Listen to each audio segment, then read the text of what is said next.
Times are changing. There's a new generation of customers who, and people out there, they're called the Generation Y. From a telecommunications environment, they're the kind of people who are using the social networking sites and they are using new digital technology. The handset is their primary tool of use.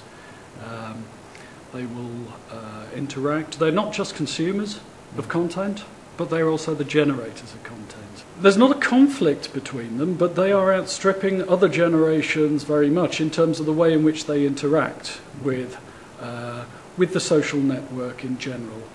The thing for telecommunications organisations is that they own the medium through which these people are working. And these are, this is a cohort of 18 to 28-year-olds. They're very image conscious. They are the Generation Y. But it is a growing group, and they're going to be the movers and shakers of the next generation of people who have a good amount of money and are the marketers of the future in many respects. Equally for telecommunications organisations, there's a plethora of new services and product lines and bundling opportunities that they are introducing.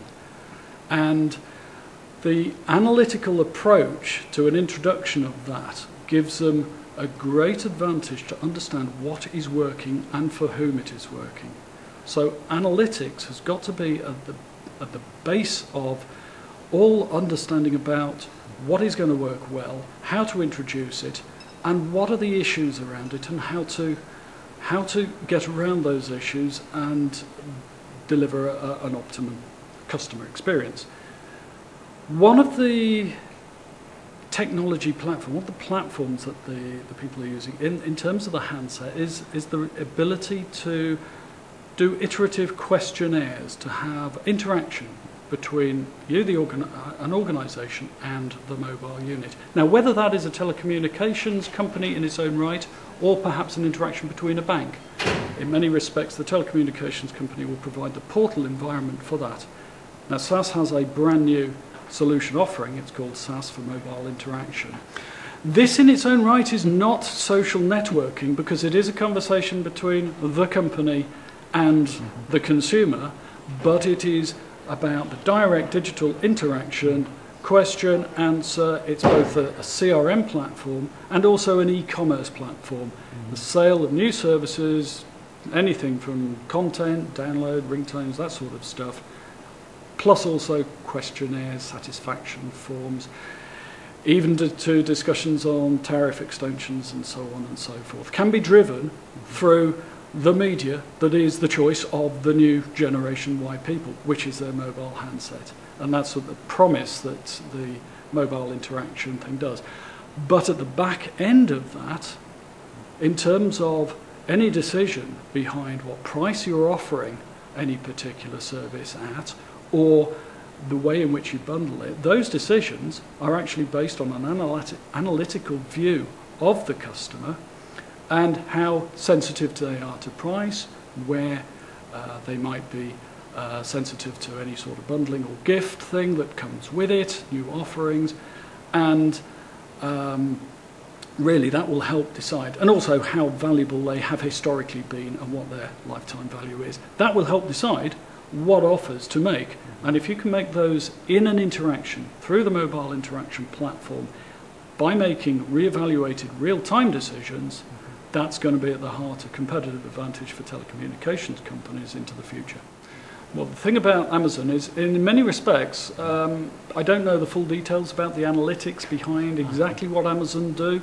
It seems relatively simplistic, but because of the vast range of the Amazon product line and stock, then it has to deal with a high degree of volume. The real good thing about Amazon is in the execution, and they do this.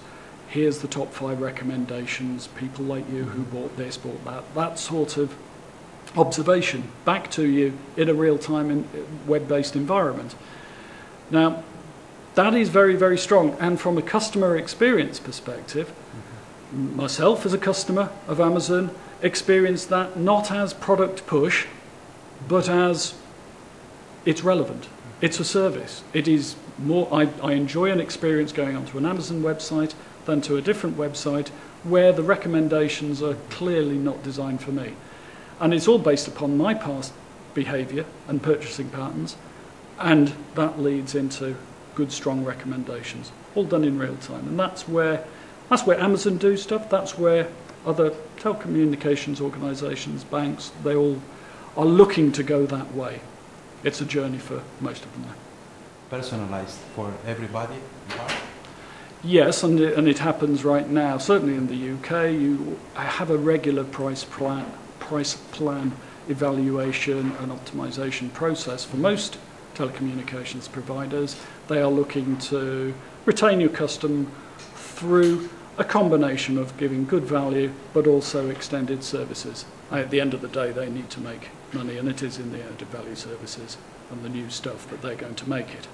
But they have to give a good baseline price in order to sort of justify your custom. Mm-hmm. Now, whether that's happening in Romania right now or not, my experience within UK indicates that it is likely to be happening in the future, because it is a good thing and it does retain business. To be honest, I have a limited experience about the amount of investment that organisations have made in technology in Romania. Mm-hmm. My anticipation from similar Eastern European environments is that the skill base is probably already there.